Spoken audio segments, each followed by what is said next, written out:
जी तो व्यूअर्स, आज हमारे साथ मौजूद हैं एहसान इबाद साहब। ये थाईलैंड से यहाँ पे आए हैं 3-4 महीने पहले। तो एहसान भाई के पास काफ़ी अच्छी मालूमात हैं। आज इनसे बात करते हैं और इनसे पूछते हैं कि जो लोग पाकिस्तान से यूरोप आना चाह रहे हैं उनके लिए वो किस तरह आएँ, क्या मुश्किलात हो सकती हैं, किस तरह वो एजेंटों से बच सकते हैं, और जो लोग यूरोप में पहले से मौजूद हैं 10-10, 15-15 साल से, जो डंकियाँ लगा के आए हुए हैं, वो किस तरह अपने डॉक्यूमेंट्स लेके अपनी फैमिली तक पहुंच सकते हैं और किस तरह अपने प्यारों को मिल सकते हैं। और फिर यूरोप से आगे पुर्तगाल आना कैसा है, कहाँ से वो सबसे इजीली पेपर्स ले सकते हैं और किस तरह ले सकते हैं। तो मज़ीद आपको बताएंगे एहसान भाई। जी अस्सलाम वालेकुम एहसान साहब। जी वालेकुम अस्सलाम व रहमतुल्लाहि व बरकात। जी भाईजान, कुछ अर्सा पहले ही मैं ख़ुद भी पुर्तगाल आया हूँ और जो तजर्बात मेरे रहे हैं उनकी रोशनी में मैं चाह रहा हूँ कि मैं अगर किसी की रहनुमाई कर सकूँ, किसी के लिए आसानी पैदा कर सकूँ, तो मेरे बड़े प्यारे बड़े अच्छे दोस्त हैं ज़ुबैर भाई, इनके कहने पे मैंने ये इंटरव्यू रिकॉर्ड करवाया है। तो आज से तकरीबन 4 माह पहले मैंने अपना प्रोसेस जो है वो थाईलैंड से किया था। थाईलैंड में जो पाकिस्तानी किसी भी दूसरी कंट्री में मौजूद हैं, गल्फ़ कंट्रीज़ में या किसी भी कंट्री में, वहाँ से भी वीज़ा मिलता है और एज़ कम्पेयर टू पाकिस्तान वहाँ से आसानी से आपको वीज़ा मिलता है। मैं आज कुछ चीज़ें जो डिस्कस करना चाह रहा हूँ उनमें नंबर 1 ये है कि जो लोग पाकिस्तान से या किसी भी और कंट्री से जो यूरोप आना चाह रहे हैं वो कैसे आ सकते हैं, और जो लोग ऑलरेडी यूरोप में हैं और इलीगल हैं उनके लिए ये सुनहरी मौका है एक कि वो पुर्तगाल आकर अपने डॉक्यूमेंट्स ले सकते हैं, वो अपने प्यारों से मिलने के लिए जा सकते हैं। क्योंकि अभी बाकी जैसा कि सारे यूरोपियन कंट्रीज़ जो हैं वो आहिस्ता आहिस्ता इमिग्रेशन बंद कर चुके हैं, तो इस बात के कभी इम्कानात हैं यहाँ के मामलात को जो मैंने 3 महीने में ऑब्ज़र्व किया है कि ये कंट्री भी आहिस्ता आहिस्ता से मामलात को अपने सख्त करते जा रहे हैं, जिसमें से कुछ खदशात ऐसे नज़र आ रहे हैं कि शायद इमिग्रेशन आने वाले दिनों में बंद हो सकती है, आने वाले चंद महीनों या साल तक या कुछ सालों तक भी। ये अभी इसमें कंफर्म कुछ भी नहीं है, ये हो सकता है, पॉसिबल है कि ये लंबा अरसा चलती रहे, लेकिन खदशात चाहे चूँकि मौजूद हैं तो उन खदशात की बिना पर ये हम आपको ये सजेस्ट करेंगे कि जो भी लोग ख्वाहिशमंद हैं कि वो यूरोप में आके यूरोपियन रेजिडेंसी लेना चाहते हैं या यूरोप का पासपोर्ट लेना चाहते हैं, तो ये अभी उनके पास जो है वो मौका है, अच्छा सुनहरी मौका है। एहसान भाई, सबसे पहले हमें बताइएगा जो लोग पाकिस्तान से, गल्फ़ से या दूसरी कंट्री से यूरोप में आना चाहते हैं वो एजेंट्स माफिया से कैसे बच सकते हैं, किस तरह वो खुद ट्राई करें तो वीज़ा ले सकते हैं, मतलब क्या प्रोसेस है इसका। ये पहला आप इसके बारे में हमें थोड़ा ब्रीफली बताइएगा। जी, 2 तरह के वीज़ाज़ होते हैं। आपको मैं पुर्तगाल आने के हवाले से मैं आपको इन्फॉर्मेशन देता हूँ। सबसे पहले आप किसी भी कंट्री का वीज़ा लेके जब आप लीगली इंटर हो जाते हैं यूरोप में, तो आप यहाँ आने के लिए अलाउ भी हैं और यहाँ पे आपके सारा जो डॉक्यूमेंट्स हैं वो भी तैयार हो जाएंगे। यहाँ आने के बाद आप टोटली लीगल होंगे, आप अपना जॉब भी कर सकते हैं, कारोबार वगैरह भी ओपन कर सकते हैं। अभी तक ये सारी की सारी सहूलियात आपको मुयस्सर हैं। इसलिए 2 तरीके हैं। एक तो डायरेक्टली पुर्तगाल आने के लिए भी आपको यहाँ का वीज़ा लेना पड़ेगा, जिसमें वर्क वीज़ा भी है, विज़िट वीज़ा भी है, जिसकी रेशो चूँकि कम है, ये विज़िट वीज़ाज़ बहुत कम इशू करते हैं। इसकी निस्बत अगर जो दोस्त यहाँ आना चाह रहे हैं वो अगर शेंजन कंट्री में किसी भी कंट्री में जो आसान है बनिस्बत पुर्तगाल के, उसका विज़िट वीज़ा लेके भी अगर वो यहाँ पहुँच जाते हैं तो इसमें 1% भी फ़र्क नहीं है कि वो सीधा पुर्तगाल पहले आए थे या वो किसी और शेंजन कंट्री से वीज़ा लेने के बाद यहाँ पहुँचे हैं। तो ये सेम है दोनों चीज़ें। तो थोड़ा सा डिफरेंस सिर्फ ये है कि जो डायरेक्ट पुर्तगाल आएगा उसके लिए थोड़ी सी TRC कार्ड हासिल करने के हवाले से उसको थोड़ा जल्दी मिल जाता है, उसके लिए उसको आसानी होती है। जो बंदे शेंजन कंट्रीज़ के थ्रू किसी भी कंट्री से वीज़ा लेके यहाँ पे आते हैं, उनको अभी जो रीसेंट प्रोसेस चल रहा है उसके मुताबिक 2 से 2.5 साल का अरसा लग रहा है TRC कार्ड लेने तक। जो ऑलरेडी यहाँ पे मौजूद हैं वो लोग भी मैं उनको ये सजेस्ट करूँगा कि अभी आपके पास टाइम है कि आप यहाँ पे आके अपने डॉक्यूमेंट्स कंप्लीट करें, आप अपनी फ़ाइल लॉक करवा सकते हैं और उसकी बिहाफ पे आपको 2-2.5 साल बाद आप अपने मुल्कों में वापस लौटने के काबिल हो जाएंगे। मैंने देखा है यहाँ पे लोग 15-15, 20-20 साल से फंसे हुए हैं और इन्फॉर्मेशन ना होने की वजह से, लोगों को मालूमात ना होने की वजह से वो अपने प्यारों से इतनी देर से जुदा हैं और वो मिल नहीं पा रहे। ये जो यहाँ रहने वाले हैं उनके लिए मैं बताना चाह रहा था। दूसरा ये कि ये जो लोग आना चाह रहे हैं ये एजेंट माफिया से बचें। मैं अपनी मिसाल आपको पहले देता हूँ। मैं थाईलैंड से सिर्फ 3700 थाई बाट में वीज़ा लेके यहाँ आया हूँ। मैंने जो फ़ीस है एग्जैक्टली वही फ़ीस पे की है और डॉक्यूमेंट सारे मैंने अपने हाथ से तैयार किए थे। 3700 जो थाई बाट हैं, ये यूरो में कितने बनते हैं अंदाज़न? ये पाकिस्तानी रुपयों में ये तकरीबन मैं पाकिस्तानी रुपयों में बताऊंगा, ये तकरीबन 12 से 15 हज़ार रुपये के पाकिस्तानी रुपयों के मुताबिक ये बनते हैं और यूरो मेरे ख्याल में ये चले 12-15 हज़ार पाकिस्तानी। हाँ 12-15 हज़ार पाकिस्तानी। ये तो 100 कुछ भी यूरो नहीं है। ये 100 यूरो भी तकरीबन नहीं बनता, ये 100 यूरो से भी कम अमाउंट बनती है आज के रेट के मुताबिक अगर हम देखें तो। आपने अपना वीज़ा सारा खुद प्रोसेस किया वहाँ पे? जी, मैंने अपना सारा वीज़ा प्रोसेस मैंने खुद किया था और ये बड़ा इंतहाई आसान होता है। मैं अपने दूसरे भाइयों को भी बताना चाहूँगा जो विज़िट वीज़ा, मैंने भी विज़िट वीज़ा ही लिया था लेकिन मेरी कैटेगरी बिज़नेस विज़िट थी।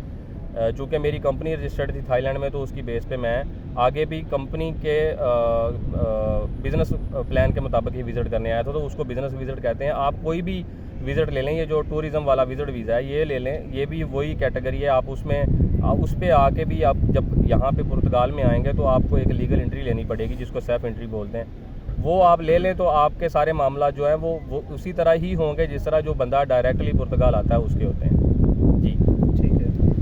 और जब आपने वीज़ा प्रोसेस किया वहाँ पे, खुद सारा प्रोसेस, कितने दिन लगे हैं आपको वीज़ा लेने में? कितने टाइम के बाद आपको वीज़ा मिल गया था? पुर्तगाल का जो वीज़ा मैंने जो अप्लाई किया था वहाँ से बैंकॉक से, तो 15 दिन का टाइम था।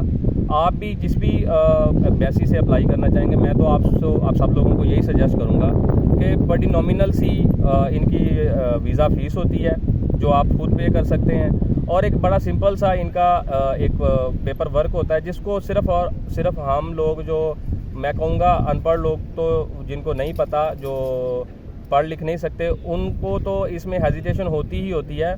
मैंने देखा पढ़े लिखे लोग भी बहुत ज़्यादा हेजिटेट करते हैं, बहुत ज़्यादा उनको हिचकिचाहट होती है इस काम को खुद करने से और इसी काम के पैसे वो लोगों को पे करते हैं। इसमें बहुत ही आसान सी एक वो उनकी रिक्वायरमेंट होती है। अगर आप उसको पढ़ें तो आपको बआसानी समझ आ जाएगी कि वो आपसे कौन कौन से डॉक्यूमेंट्स रिक्वायर कर रहे हैं और आपने चीज़ें खुद पूरी करके आप जो है वो खुद अपना वीज़ा अप्लाई करके ले सकते हैं। इसमें कोई इतनी बड़ी मुश्किलात आपको नहीं आएगी। मैं बहुत सारे ऐसे दोस्तों को जानता हूँ जो पाकिस्तान में भी नॉर्मल पोजीशंस पे किसी बैंक में या किसी भी जॉब पे थे और उन्होंने खुद ही अपना वीज़ा अप्लाई किया और खुद ही वीज़ा लेके यहाँ पे पहुँचे हैं। जी, अगर बंदा वहाँ से वीज़ा लेके यहाँ पे आ जाए, या जो इलीगल लोग जिनके बारे में आप बात कर रहे हैं, जो यूरोप में फंसे हुए हैं, जो डंकी लगा के आए हुए हैं, 15-15 साल से बैठे हुए हैं, वो लोग आ जाते हैं, आगे उनको किस कंट्री में जाना चाहिए जहाँ से सबसे इजीली उनको रेजिडेंस मिल जाए?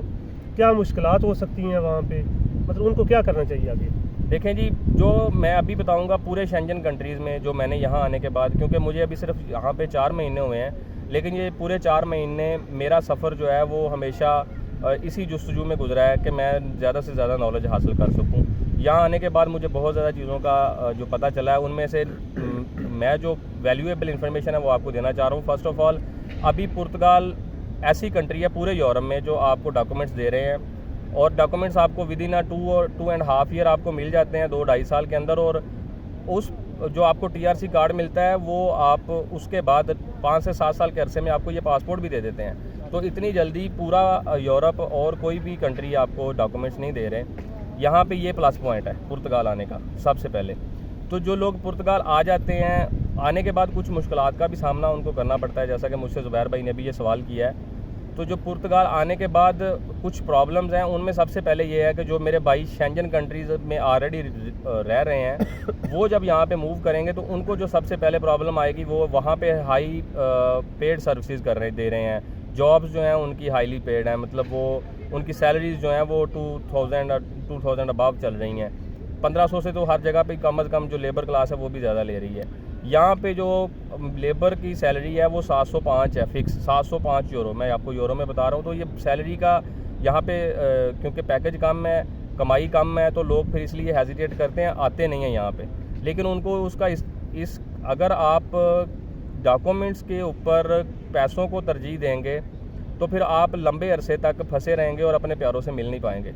तो मेरे नज़दीक आपके लिए बेस्ट ऑप्शन ये है कि आप 1-2 साल के लिए आप मुश्किल गुजारने के बाद आप अपने, क्योंकि घर वालों से मिल सकते हैं, तो ये बेहतर ऑप्शन है कि अगर आप यहाँ पे आएंगे तो आपको 705 जो कि यहाँ का बेसिक पैकेज है उस पर आपको काम करना पड़ेगा।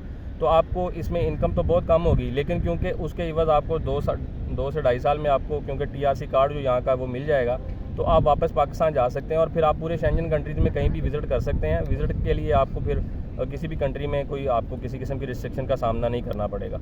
यहाँ पे एक तो रहाइश के हवाले से भी प्रॉब्लम है, सिर्फ कुछ ये सैलरी ही एक मसला नहीं है, यहाँ पे छोटे छोटे काफ़ी मसाइल हैं, जिनमें एक यहाँ पे अभी क्योंकि बहुत ज़्यादा लोग आ चुके हैं, तो अभी कमरा वगैरह मिलना बहुत मुश्किल है। जो फैमिलीज़ के साथ पाकिस्तान से लोग आते हैं उनके लिए बहुत ज़्यादा मुश्किल हो जाती है, और हत्ता कि जो बैचलर्स हैं, जो सिंगल लोग आते हैं, वो उनके लिए भी बेड स्पेस तक मिलना मुश्किल हो चुका है। तो ये कुछ मसाइल हैं, लेकिन वक्त के साथ फिर इन सबको जो है वो इन पे काबू पाया जा सकता है।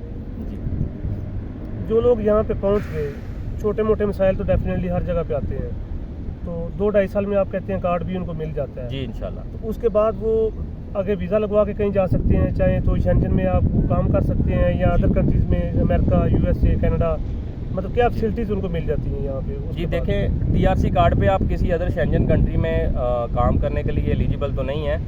आप पुर्तगाल में ही लीगली काम कर सकते हैं, लेकिन आप विज़िट जो है वो विदाउट वीज़ा पूरी शेंजन कंट्रीज़ में कर सकते हैं। शेंजन कंट्रीज़ के अलावा कुछ और कंट्रीज़ भी हैं 1-2 जिसमें आप विदाउट वीज़ा जा सकते हैं, लेकिन इसके साथ साथ कुछ जो कि बड़ी कंट्रीज़ हैं जिसको जो हमारी ख्वाहिश होती है हमारे एशियंस की सबसे ज़्यादा कि हम अमेरिका चले जाएँ या कनाडा चले जाएँ या UK चले जाएँ, तो इन कंट्रीज़ के वीज़ाज़ जो हैं वो आपको इंतहाई आसानी से मिल जाते हैं। वो इंतहाई आसानी से इस तरह कि आप जैसे ही आप TRC कार्ड अवेल करते हो, तो उस कार्ड के बाद आपका यहाँ पे स्टेटस जो है वो लीगल हो जाता है 100%।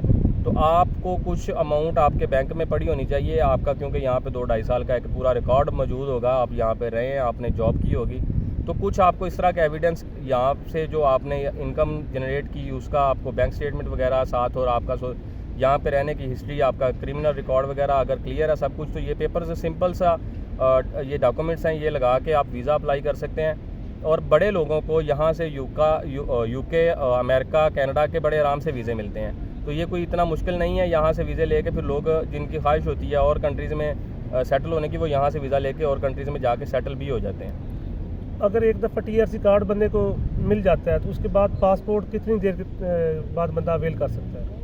देखें जी, तकरीबन आप समझें 7 साल का अरसा आपको लगता है अभी के जो इमिग्रेशन रूल्स हैं उनके मुताबिक। तो ये चूँकि इनमें अपडेट करते रहते हैं वो इनको, तो अभी आने वाले दिनों में क्या हो सकता है, जल्दी हो सकता है या इसको मज़ीद वो लेट कर सकते हैं। तो कोई नया कानून अगर वो इस हवाले से बनाते हैं तो वो बात की बात है। अभी के टाइम जो अभी चल रहा है उसके मुताबिक आप तकरीबन 7 साल के अरसे तक आपको पासपोर्ट मिल चुका होता है यहाँ का। एहसान भाई, बहुत शुक्रिया आपका, थैंक यू सो मच, आपने बहुत अच्छी इन्फॉर्मेशन दी। जी, तो इसी सीरीज़ की जो अगली किस्त है इंशाल्लाह आपको फिर मदऊ किया जाएगा, उसमें मज़ीद बात करेंगे पुर्तगाल के हवाले से, यूरोप के हवाले से, जी। जो मुफीद मालूमात हैं एहसान भाई से लेंगे हम। इनका बहुत शुक्रिया, thank you so much sir.